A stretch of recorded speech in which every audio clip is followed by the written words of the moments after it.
They were so funny. Yep.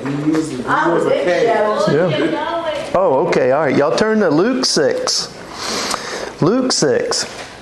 All right. While y'all turning there, I'm going to ask y'all again if you would. I've been asking y'all to remember Tim and Brittany in your prayers, but I want y'all to please remember Ronnie.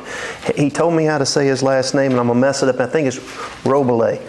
If you've seen it spelled, you'd never get it, but that's how I think he's saying it. But anyway, Ronnie's got some real issues he's dealing with, and I won't get into personal stuff. He really needs prayer, and he's asked several times, so y'all please remember him in your prayers, okay? All right, let's go to the Lord in prayer. Our Father, we thank you for giving us this day that we might worship you. Lord, that we might turn our attention from our worldly endeavors and the things that we must do to survive, Lord, but that we turn our attention to you this day, that we worship you, that we honor you, that we glorify you, that we do all these things in the name of your Son and by the Spirit that you've given us. Lord, we pray that everything that we do today be according to your word, that the truth of your word might be magnified, and that our Lord and Savior might be glorified for his work that he's done for us, not only in Calvary, but the work that he does at your right hand currently. In Christ's name we pray. Amen. Amen. All right. In Luke 6:1, let's read from 1 down to 11. And it came to pass on the second Sabbath after the first, that he went through the cornfields, and his disciples plucked the ears of corn and did eat, rubbing them in their hands. Now y'all keep in mind, corn, the Old English word here is our word kernel, really. It's not an ear of corn, more than likely. It's not. It's probably wheat or barley. It depends on what time of the year it is. Probably, they would say, barley, but you can't be sure. But what they were doing is just pulling the seeds off and getting the stuff out and eating it. So he says, certain of the Pharisees said unto them, why do you that which is not lawful to do on the Sabbath days? And Jesus answering said unto them, have you not read so much as this? What David did when he himself was a-hungered, and they which were with him, how he went into the house of God, and did take and eat the showbread, and gave also to them that were with him, which it is not lawful to eat, but for the priests alone. And he said unto them, that the Son of Man is Lord also of the Sabbath. And it came to pass also on another Sabbath, that he entered into the synagogue and taught, and there was a man whose right hand was withered. The scribes and Pharisees watched him, whether he would heal on the Sabbath day, that they might find an accusation against him. But he knew their thoughts, and said to the man which had the withered hand, rise up and stand forth in the midst. And he arose and stood forth. Then said Jesus unto them, I will ask you one thing. Is it lawful on the Sabbath days to do good or to do evil, to save life or to destroy it? And he looking round about upon them all, he said unto the man, stretch forth thy hand. And he did so, and his hand was restored whole as the other. And they were filled with madness, and communed one with another what they might do to Jesus. Now, yeah, Bobby's got it. That's pretty condemning, isn't it? There's something that happens in the Gospels if we pay attention. Jesus Christ uses the Sabbath day on purpose. I mean, most of the miracles we find him doing, when's he doing them? On the Sabbath days. He is forcing the issue at something. He's forcing Israel to look at something, to consider something. Now in this passage today, we've got him doing what they consider to be work on the Sabbath. Now let's go ahead and kind of talk about the Sabbath just a little bit, right? The word Sabbath comes from a word that means to cease. Right? And it was because God worked 6 days and ceased from his work on the seventh, and that's where Sabbath originally came from. But the word came to mean a seventh. Not the number 7, but a seventh. And, one of 7. And so what happened was God told man that one day in 7, man is to stop his worldly endeavors and to worship God. Now, man sees this as a limitation. I mean, y'all think about it. Isn't that how we've been taught to think about it? You go to, everybody knows Hobby Lobby. What's Hobby Lobby known for as far as their policy? They're not open on Sunday.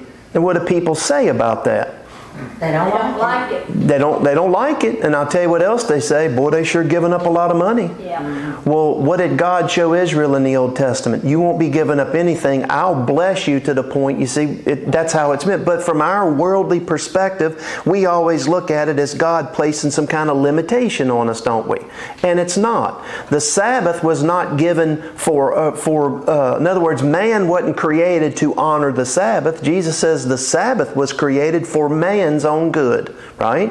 And again, the way to think about the Sabbath day is this. Remember the Sabbath of years?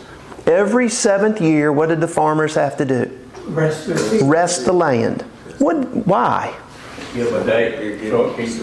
It's got to replenish. It's got to rechange. Yeah. Folks, if look, today they don't do it. They pump chemicals into it. And look what all that's causing.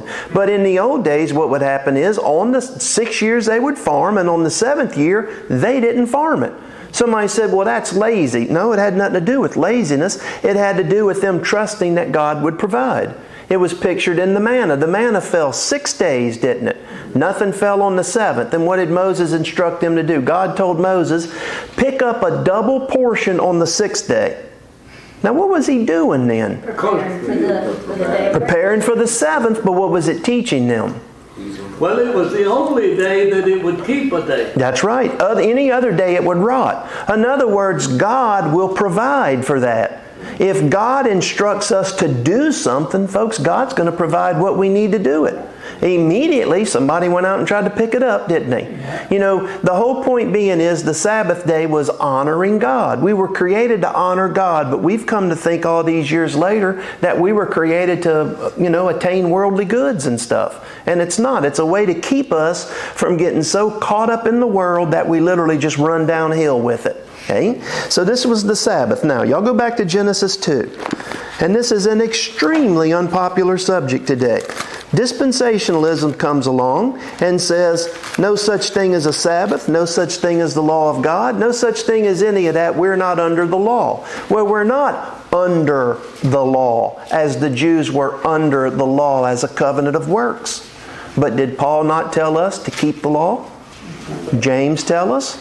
Christ told us. In other words, we keep God's law not in order to attain righteousness. We keep it because God has made us righteous. We don't keep it out of fear. We want to keep it out of love. Now, in Genesis 2:1, thus the heavens and the earth were finished, and all the host of them. And on the 7th day, God ended His work which He had made, and He rested on the 7th day from all His work which He had made. And God blessed the 7th day. What was the Sabbath? A blessing. He blessed the 7th day and sanctified it. That means He set it apart from the other days, because that in it He had rested from all His work which God created and made. Now, does anything in there sound like a curse, or does it sound like a blessing? Y'all know it's our culture today that sees it as a curse. I promise y'all that 200 years ago, men did not see it as a curse. I bet Mr. Bailey can tell us of what it was like years ago. I'm going to tell y'all what it was like in most places. Mr. Bailey, you can chime in however you please. All week the men worked, not 8 hours. They worked from daylight or before till they couldn't see. And they come in and they ate, and they had a little time to read the Bible with their kids and whatnot, and they went to sleep. Nobody had sleep disorder. There was no such thing as sleep disorder. Like we complain, I can't sleep. They hit the bed and went to sleep. Right, Mr. Bailey? Yes, sir. Father was talking about he would be up before day. Yeah. And go to the field and wait on it to get light enough to see how to plow. Yeah. Had to, didn't they? And then when they would come home, they put the mule up by a lantern. Yeah. And in his first home, they cooked on fireplace. Yeah. Of course, they had the apparatus that made it easier to cook on fireplace. Mm-hmm. They would have supper. Yeah. And then they go to bed. And you say, well, that sounds horrible. Now, folks, that's a good way of life. It really is. Good way of life. Now, on Saturday was a very special day because they would get up at the same time. They would work half a day, right, Mr. Bailey?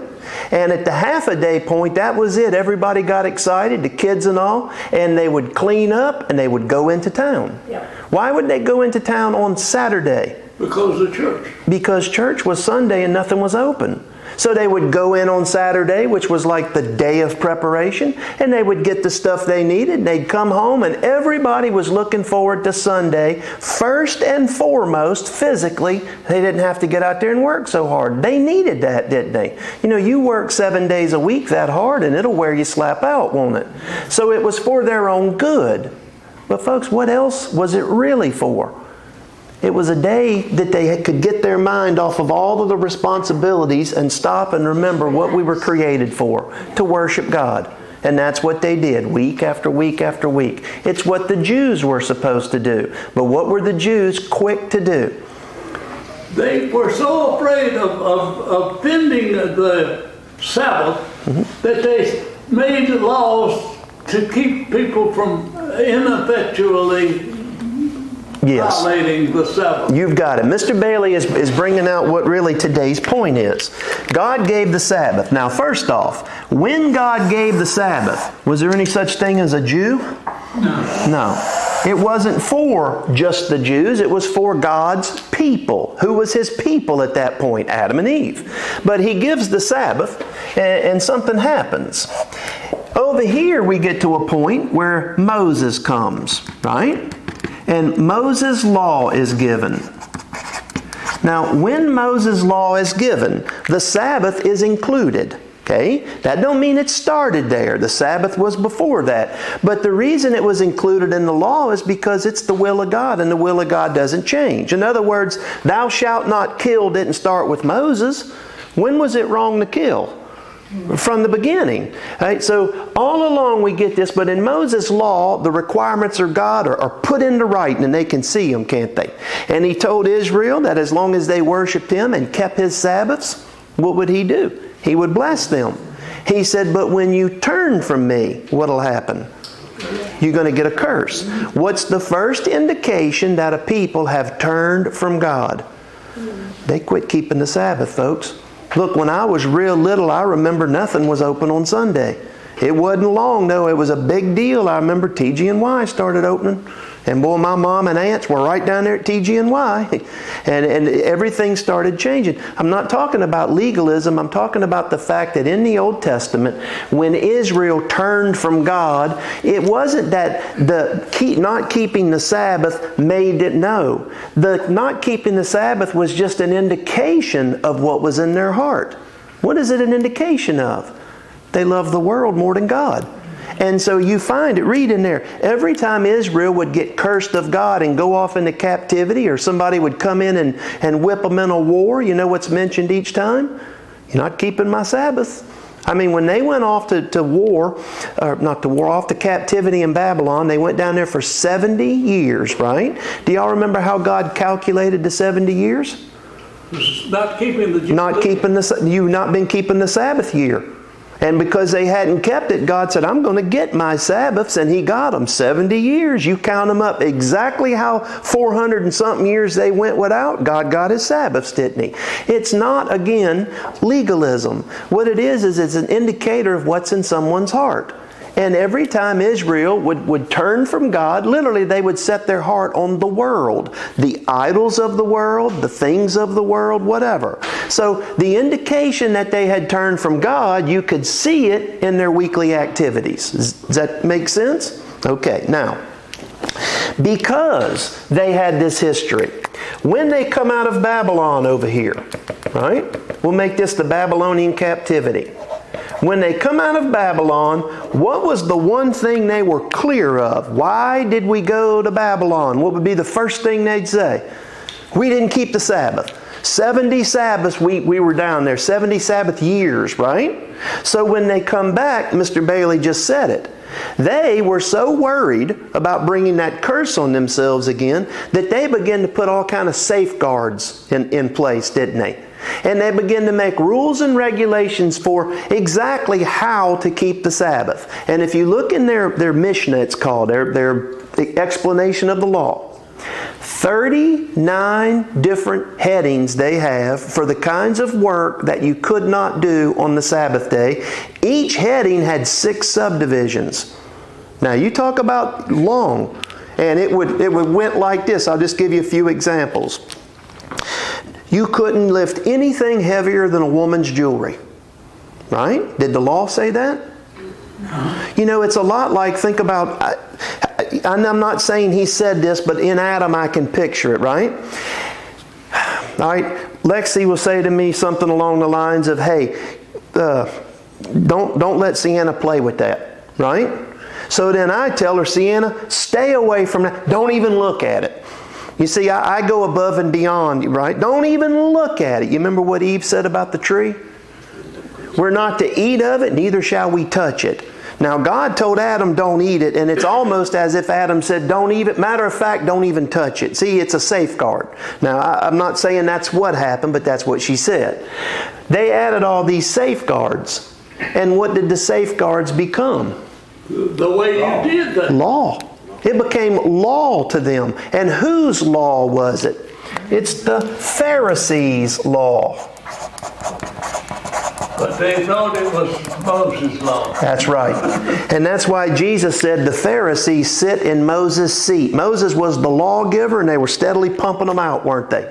I was reading through the list of some of the stuff. It's amazing. They wouldn't eat an egg that the chicken laid on the Sabbath. They wouldn't walk on grass because they might unknowingly plant seed. If you spit, right, you better spit in water.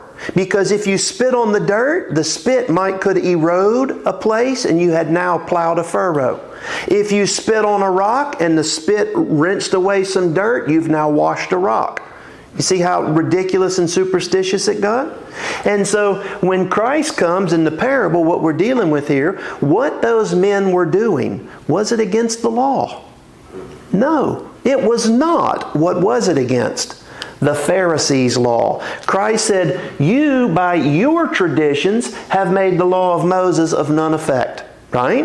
And it's the same thing they did with the Sabbath. The Sabbath was never meant to be a long list of don't. It was meant to be a short list of do. Do, turn from the world and worship God. And do good on the Sabbath day. They had rules. You couldn't travel. And look, they'll have a verse while they'll explain it. But when you look at a verse and see their explanation, you know how in the world they ever came up with it. They took a verse, for instance, back in Exodus, and they come up and said, you can't travel more than 2,000 paces. If a man travels more than 2,000 paces on the Sabbath day, he's breaking, because you had to get to where you had to go. But then they had all their loopholes for it, didn't they? A man could only travel the 2,000 paces from his home. So you know what they would do? They actually had things they used for toothbrushes. They would take their toothbrushes, their clothes, any article of theirs, and the day before they would store it at a friend's house, 1,500 paces away. And if you went another 1,500 paces, you could store something else. So they would say, well, I've only traveled 1,500 paces from here to here, but my toothbrush is here. So I'm calling it home, and then what could they do? They could go folks, they get all the way across Palestine like that. See how silly we can get with these things? And the same is true of the Sabbath. Hey, you can get just this silly with trying to keep the Lord's Day. Now, in Mark, we already said that. Let's see. Y'all give me a minute. Let me look through my notes here. All right, a Sabbath day. It does not prevent man from meeting his needs. Okay? And that's the thing the Jew never understood. The Sabbath day is a day for acknowledging God and thanking Him for meeting our needs. Okay? It's very simple. Now go back over, if you would, to Deuteronomy 23.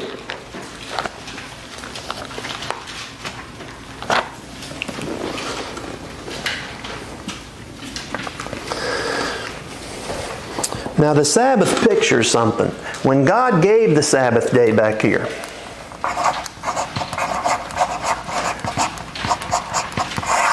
all right, it pictured a rest.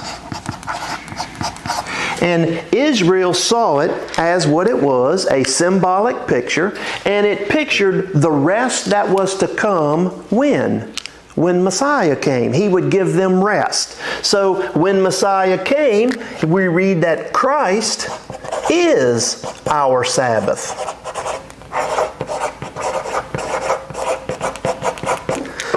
But then we find that the church quit keeping the seventh day, which was looking forward to that which was to come. And what did the apostles in the early church begin doing?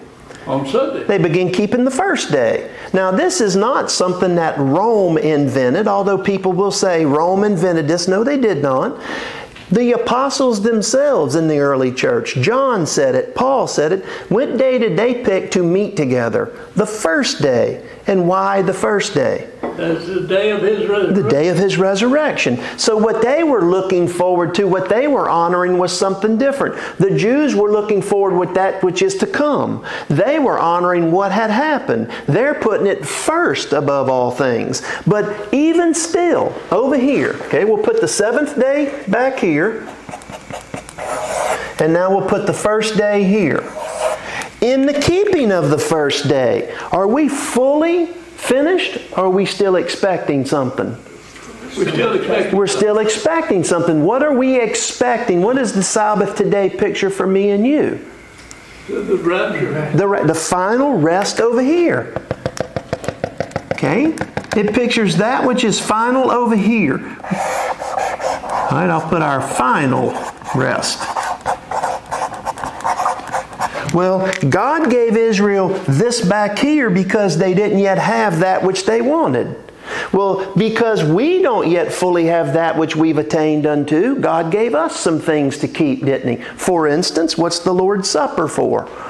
To remind us. To remind us until He comes. Well, now we've got a Sabbath. You know, I told y'all Deuteronomy, but y'all do me a favor. Let's flip over to Hebrews 4 real quick. We'll come back over there in a minute.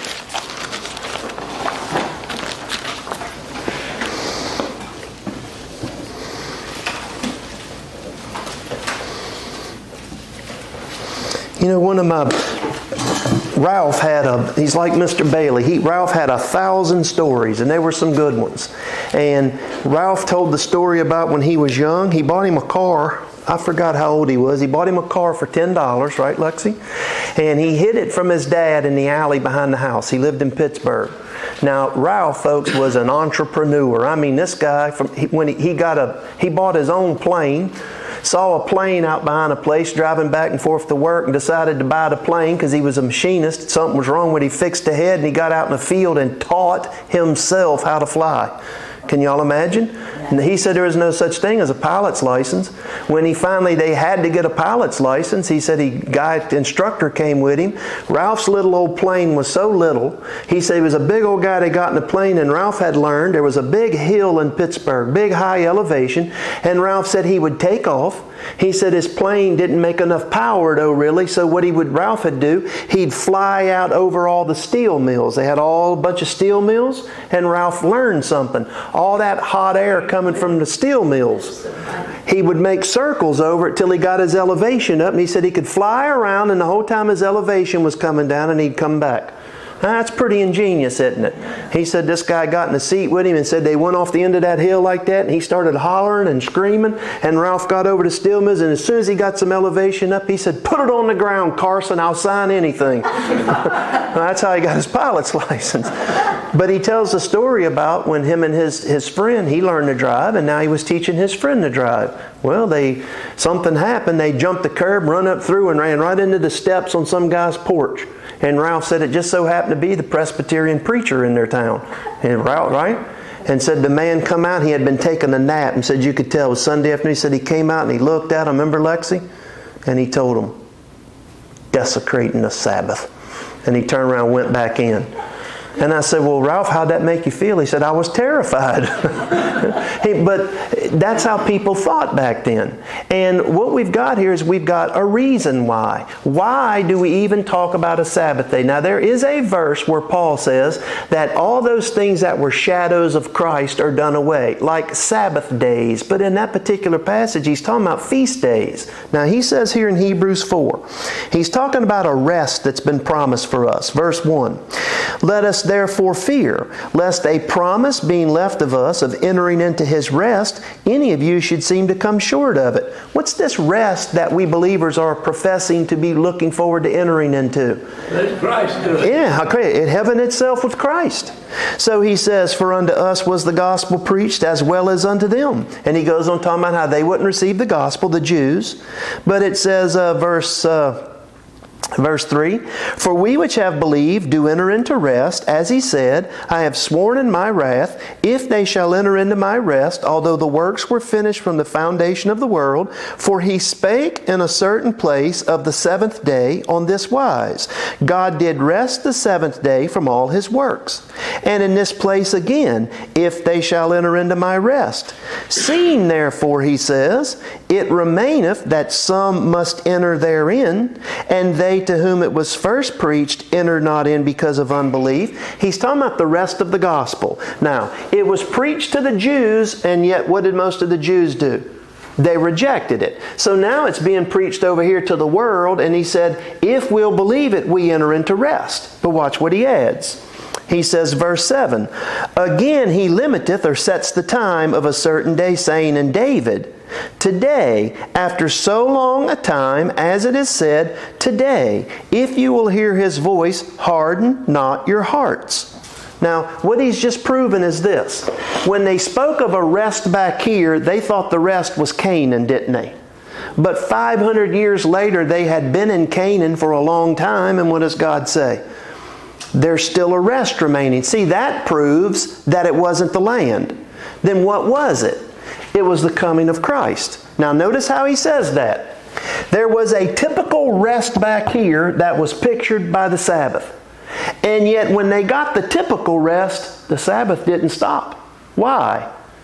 Because the typical was just a shadow of Christ.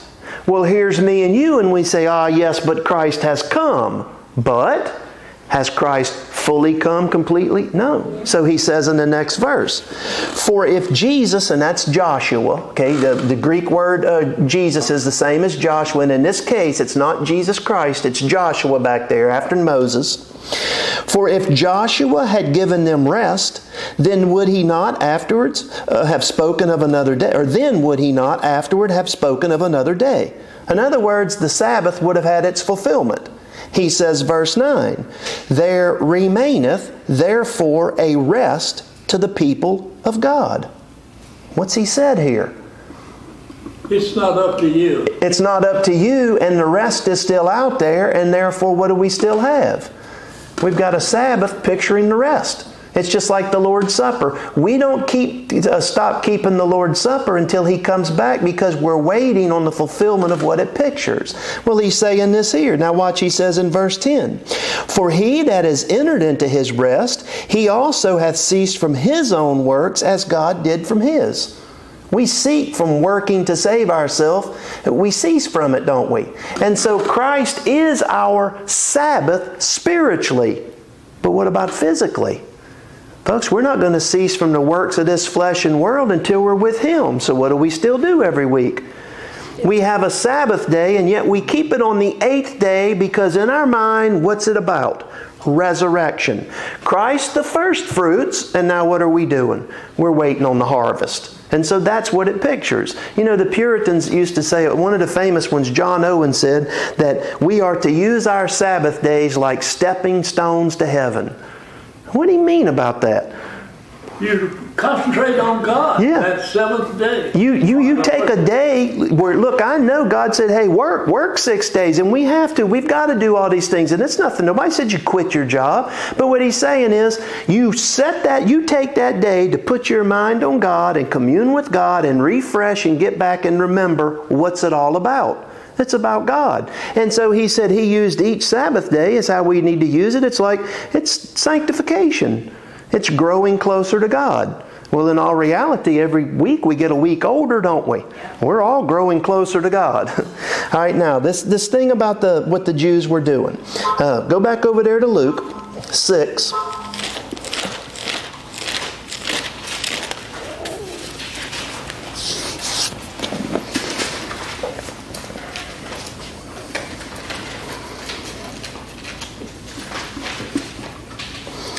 By the way, what's a very visible sign that our country has completely turned from God versus 1940?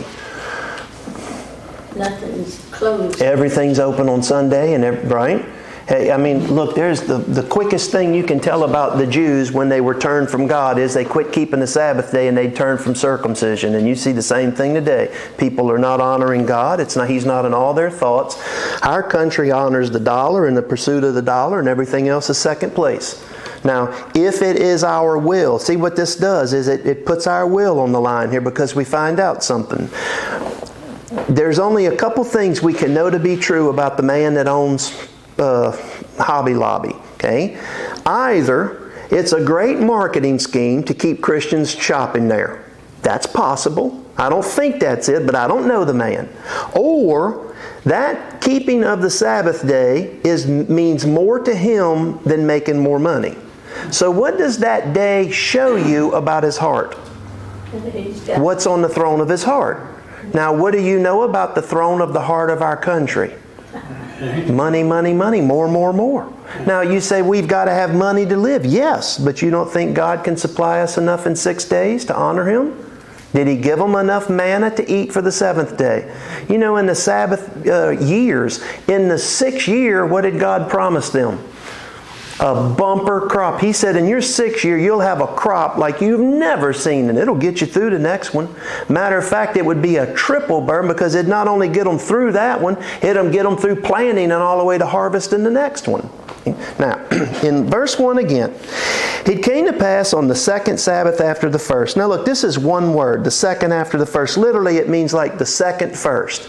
And it's very confusing because it's not used anywhere else in the Bible. It's not used anywhere else in Greek literature that anybody's ever found. In other words, the only time you ever find this word is right here. And so commentators and experts, they're all unagreed about what it means. Now there's some possibilities, but I suspect what it means is this. On Passover, they came to Jerusalem for that week, and they kept the Passover. But they had a day there that was called First Fruits, the regular weekly Sabbath in that week. And from that Sabbath day, they began counting, remember? And they counted Sabbath days until 7 had passed, and they reached the 50th day of Pentecost. And so they counted them that way. What a lot of people think, and I suspect it's right, is what he means is this. On the 2nd Sabbath of that cycle. Now, it couldn't have been that Sabbath during the Passover week, because Christ kept the law. And where would He be during that Passover week? In Jerusalem. But here He's in Capernaum. So more than likely, this is the week after the Passover, that Sabbath, that 2nd Sabbath. But it really doesn't matter when it was, okay? So don't put too much into worrying about what it was or when it was, but that's, I think, what he means. Now, they go through the cornfields, and it says His disciples plucked the ears of corn, did eat, rubbing them in their hands. Now Luke adds these things because it's important. Amongst the works of the Jews that a man could not do, he could not reap, he could not harvest, he could not winnow, he could not do anything like that. So in their minds, when they pluck the grain, what are they doing? Harvesting, reaping. And then what do? They start separating them, right? They're threshing. And next thing they do is the grass, right? They're winnowing. So in their mind, they said, you've just broken 3 laws. Were any of those in the Old Testament? What they broke was the Jews' superstitious rules about keeping the Sabbath. Look, I'm going to liken it to, we use this stuff we can understand, but like this. All right? When I was growing up, me and Gina were taught if you went by the church and you didn't make the sign of the cross, you were in trouble. Right, Gina? And where's that at in their dogma? Where's it at in the Catholic? It's not in the Catholic stuff anywhere. Now, nobody ever showed us that, but it's not in there. That's just something somebody came up with, a tradition, and you know what? The people in my hometown keep it. And you know what else they added to it later? It was even a cemetery. A cemetery. And then I had a cousin that told me one day I was chewing gum, and we were going by, and he said, "'Cause you're chewing gum, you're going to go to hell." I said, "What are you talking about?" We were passing the church. "You got to spit your gum out." Now, he told me where he got that. His grandma, his little old grandma had taught him that. You see, these are just traditions that come in. And I'm not picking on anybody. I'm just showing y'all that's how we're raised, with all these traditions. What is the main thrust of Christ's teaching when He comes, for instance, in the Sermon on the Mount? Is He teaching, forget about the law, it's gone? No. He says, take your interpretation of the law and throw that away. It's wrong. You have heard that it hath been said, thou shalt not chew gum when you pass the church. But I say unto you, that's not written anywhere. Now that's the sort of thing He was doing. And He's got to do it first and foremost with the Jews about this Sabbath day. And that's why you find Him so often doing His work on the Sabbath day. What was He doing, folks? He was forcing the issue. I mean, He was literally forcing it. If He had been politically correct, they don't like what they're doing on the Sabbath day. Do you think He would have gone right in on the Sabbath day and told the man with the withered hand to stand up? No. If Christ had been politically correct, He could have waited till sundown. He could have told that man, I've got a fix for you, but wait till sundown. He didn't, that offending them was not His concern. Correcting them was His concern. So He says this. Now, they say that this is against the law. Now, is it? Let's go back to Deuteronomy 23, where I already sent y'all one time for nothing. Deuteronomy 23:25.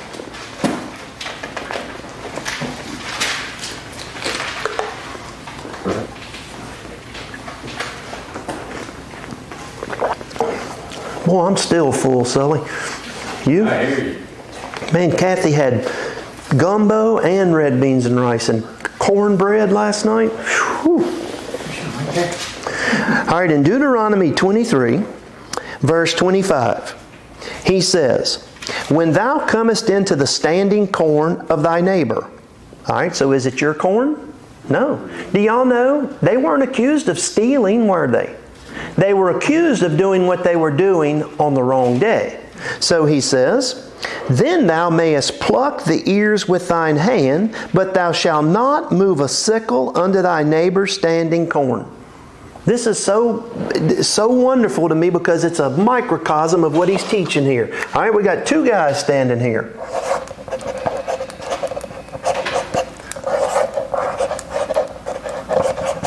Now, Gina's an artist. I know that's pitiful, Gina. Sorry.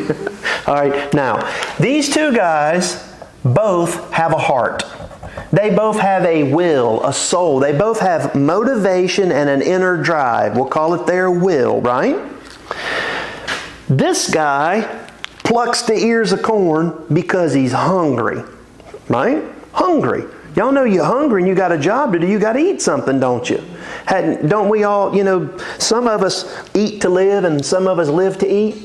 Unfortunately, I do. I love to eat and I have to really watch myself all the time. I don't watch myself good enough. Yeah, Sienna, you got that from me for sure.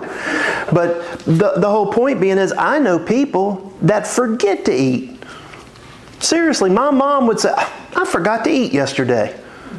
Trish? Yeah, Trish is one, isn't she? Isn't it amazing people that forget to eat are such good cooks? Now, you ever wonder that? I think about Kathy. I watch Kathy. If I was in there cooking what she's cooking, man, I'd be that big.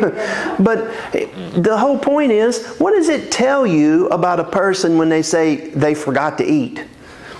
Eating ain't that important to them. But the next guy here, he eats, but he does something else. He's cutting it down with the sickle. Now, what's the difference? He's breaking the One's leg. doing work. This one is doing it out of need. Okay? This one is doing it for gain. Can y'all see the two different wills of their heart? This one, will of his heart, it might be something else, but the will of his heart in plucking that grain is not to profit from the grain, it's to survive. This guy is trying to gain. And that's the whole law there. That's why he said don't use a sickle. And so when we talk about what the Jews were doing that day, was Jesus' disciples in any way breaking the law? No. The law had so many different things in it that looked out for those that couldn't look out for themselves. orphans, widows, strangers. When they would reap their fields, God told them, don't reap the corners of the fields. You don't harvest the corners. You leave that for the strangers. He even said, you pass through your field one time, don't go back over it. When they get cotton in here, I always watch. It had to be so much more yield when they pick cotton by hand. Wouldn't y'all think? Man, them machines leave a lot of cotton, don't they?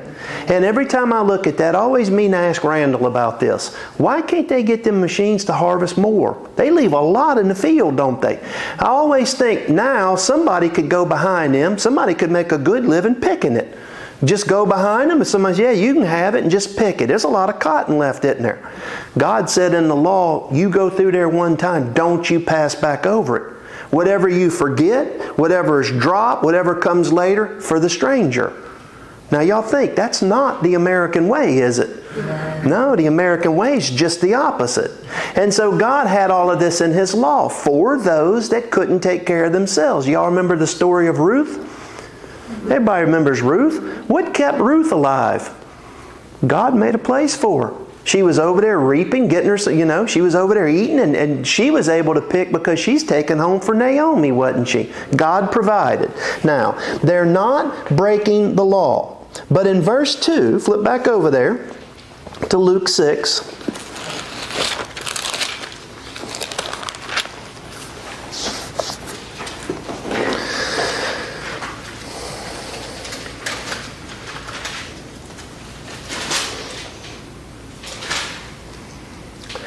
In verse 2 it says, when certain of the Pharisees said unto them, why do you that which is not lawful to do on the Sabbath days? Was it against Moses' law? God's law? It was against the Pharisees' law, wasn't it? Well, the Pharisees here are correct in wanting to protect the Sabbath. But they're wanting to do it for all the wrong reasons, aren't they? See, breaking the Sabbath bring a curse on the whole nation, and they've known that in their history. But here they're... And the penalty was death. Yes. Remember the man picked up sticks in Exodus, and Moses, they had to kill him, didn't they? This was very serious. But the whole point of this was that they didn't understand the law. The Pharisees taught, and what did the common people take to be the Word of God? What the Pharisees taught. Folks, most people couldn't read and write. James says that a teacher is under a lot harsher judgment. He said, don't be many teachers. If you teach, why? Because you can mislead people. People take you, they put more trust in a teacher than we ought to put in one. And so if I'm up here telling y'all stuff to do and causing you to go out there and not serve God right, I'm going to pay a penalty for that, a high penalty. Now, in the judgment here of what he's saying is these Pharisees had reached a conclusion that wasn't true. Christ's apostles were not breaking the law. They were just breaking the Jewish traditions. And so if we were to read the law on the Sabbath, it's in Exodus. Did it say anything in the law of the Sabbath about any of their traditions? No. What was again the law of the Sabbath? Honor God. Okay, to honor God. Now, go back over to go to Exodus 20. Let's just read it real quick.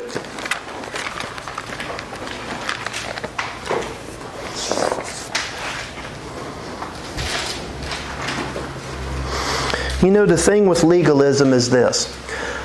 A person decides to do something, and then all of a sudden they want to require it of others, don't they? Isn't that how it starts? One person says, well, you know what, in my religious efforts, I'm going to go above and beyond. The law says we've got to fast one day a year. I'm going to fast 2. And then what does he begin to think? Everybody. I'm better than other people. They're not fasting 2. So then what do the people begin to do? They begin to fast 2 to keep up with the Joneses. And the next thing you know, what do you have? You got them fasting twice a week. You got 104 fast days. You see, that's how the traditions go.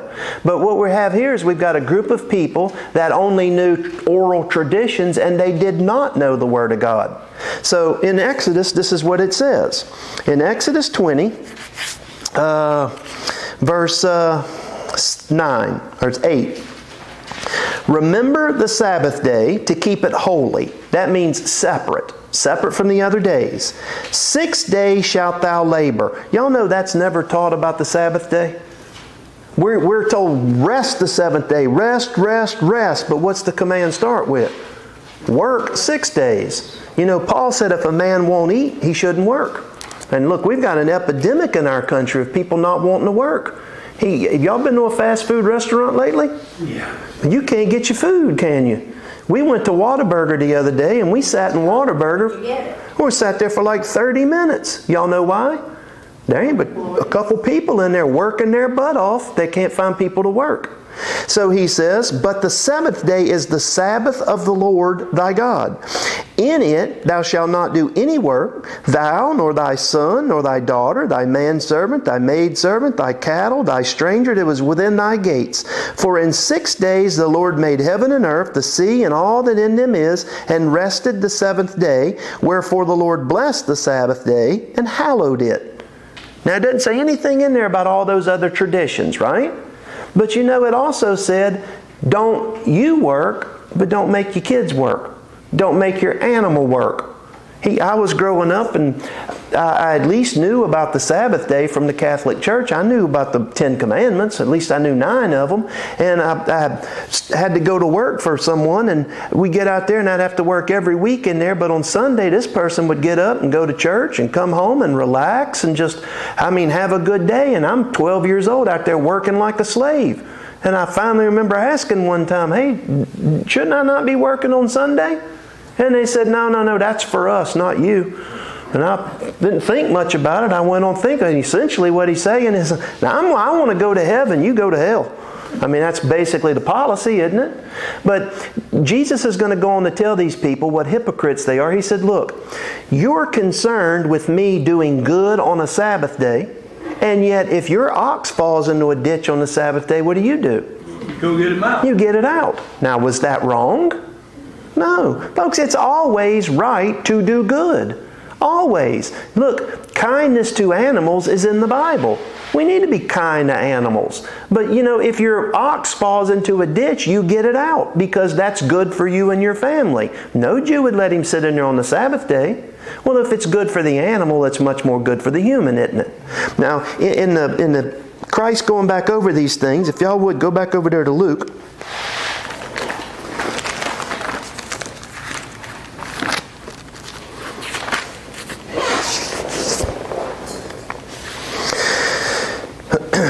Jesus gives an example here that, it's really condemning to them.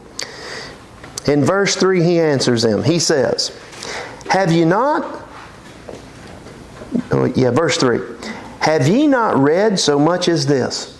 Y'all think about that, saying that to those Pharisees. Experts on the Word of God, they thought. In my mind, it's almost like Columbo. Anybody like Columbo? Watch it overnight. Remember old Columbo? Yeah. Columbo would ask questions like that. You must have not seen that stop sign then, huh? You know what I mean? Asking a question. Yeah. Or he'd go and he'd say, oh, you must have forgot. What about that, Well, what Christ is saying to him here is, you must have never read the story of David. Now, had they read the story of David? Thousands of times. Did they understand it? He says, by the way, why did he pick David here? He could have just gone back and quoted the law back there and told him, your tradition's not in there, but he takes this as an opportunity. Who did the Jew lift up higher than just about anyone? Moses, Abraham, and David, right?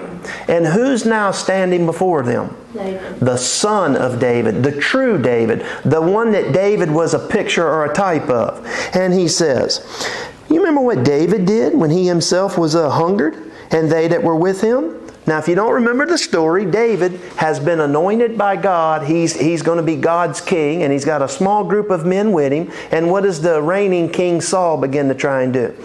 Kill him. David's got to run for his life. God's anointed is running for his life, and his men are hungry, and there's nothing to eat. So what does he do? He goes to the tabernacle. He goes up to the priest and he says, do you have anything to eat? And the priest said, all I have is the showbread. Now the showbread was 12 loaves of bread that they baked, and it sat on a table inside the tabernacle as a picture picture of something. It was a symbolic way of teaching. It showed that those priests had communion with God, that God invited them to His table to eat. It was called the bread of the face. In other words, we sit looking in the Lord's face and He takes care of us. We eat there. That's what it's a picture of, right? But here's an actual human being hungry. Now, what did David's priest do? He went and got the bread and gave it to him and ate. And David and his men ate.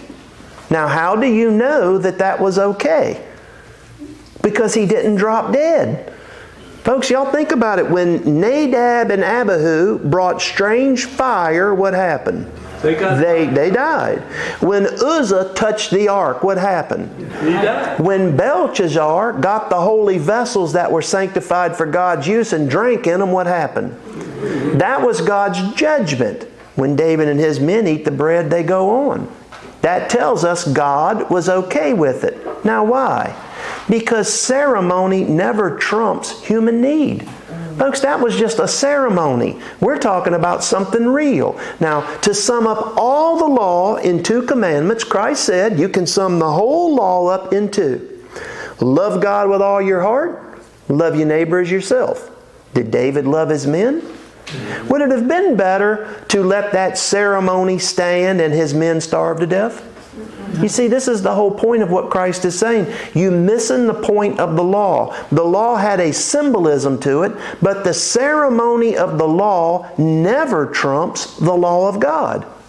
Right? It's the Good Samaritan. Remember the Good Samaritan? A man falls down and he's half dead. Right? And here comes a priest and he sees the body laying there. What does his ceremony say? Can't touch the dead. Can't touch the body. So he goes around in order not to break the ceremony. And the ceremonies were never the thing anyway. They were just a way of preaching the gospel in pictures, right? It'd be like we're about to have the Lord's Supper here. And as we're talking about it, and we're about to have it, Bobby stands up and hits the floor, right? Let's say Courtney's here. Courtney jumps over and goes to give him CPR. And I say, oh, Courtney, what are you doing here? We're about to take the Lord's Supper. What would be the right thing to do? How about we love Bobby more than the memorial? Save Bobby, right? But that's the kind of idea. The Levites come by, and there's the dead body. What did their religious ceremony say? Can't touch it. Can't touch it. What's he saying? He's saying love is the fulfilling of the law. Paul put it the same way. Paul said, though a man give everything he have to feed the poor, if he have not charity, it's nothing. Did the Jews have strict religion? Yes. Did they have the love of God as their reason for it? Did they have the love of their fellow man? And so what did they do? They used their ceremonies to ostracize their fellow men. And what Christ is saying here is, those ceremonies aren't the thing. David ate that bread and it was okay. And so this is the point of what he's trying to do, is show us that, look, if God let David eat the bread, then the ceremony's not the important thing. All right. Let's see. I already told y'all about the animals. If David is able to do this. Now here's really the teaching, what Christ has said. If David back here went against ceremony that God gave, and it was God-given ceremony, wasn't it? But if David went against it and God said it was okay, how much more so would it be if Christ did it? He's the real son of David. But now let's take it up a notch. See what he's doing? He's making a comparison. If A is true, how much more is B true? So David broke God's ceremony, and God said it was okay in necessity. All Christ has broken is the Jews' ceremony. It's not God's. How much less guilty? You see, that's the whole point he's driving home. The Jews never saw the true meaning of all that ceremony. That ceremony was meant to point them at Christ. And yet, what did they think the ceremonies did?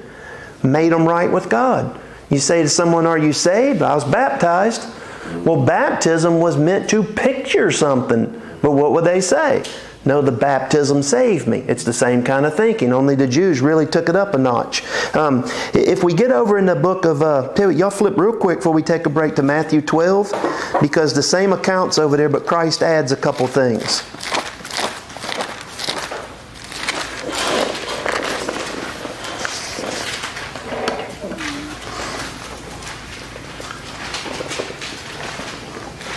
By the way, in the parallel account and in 1 Samuel, it says that David and his men were in need. They needed it, didn't they? You know, if you and I do something look, if David would have went in and ate the showbread in rebellion, he would have died. If David would have said, you know, who cares what God said? Let's have a good time. Let's go get it. He would have died.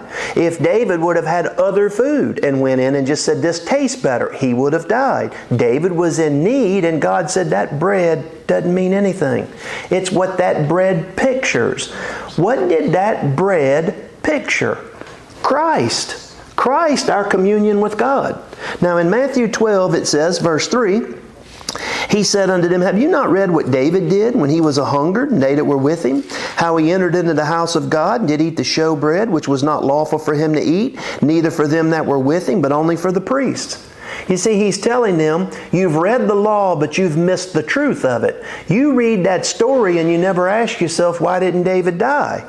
David didn't die because the ceremonies weren't the important thing. But now he adds another point, 5. Or, have you not read in the law how that on the Sabbath day the priests in the temple profane the Sabbath and are blameless?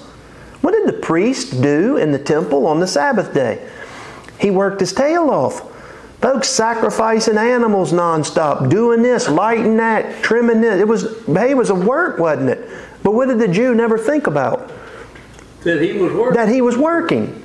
He says, verse 6, But I say unto you that in this place is one greater than the temple. Now he says in verse 7, If you had known what this meaneth. Now he quotes this several times in the New Testament, and here's their problem. He quotes from Hosea. God said, I will have mercy and not sacrifice. You would not have condemned the guiltless. What was the whole point of God giving that law? To teach them to look to God and to be merciful. They needed mercy, be merciful to others. What did they think God desired? The sacrifices.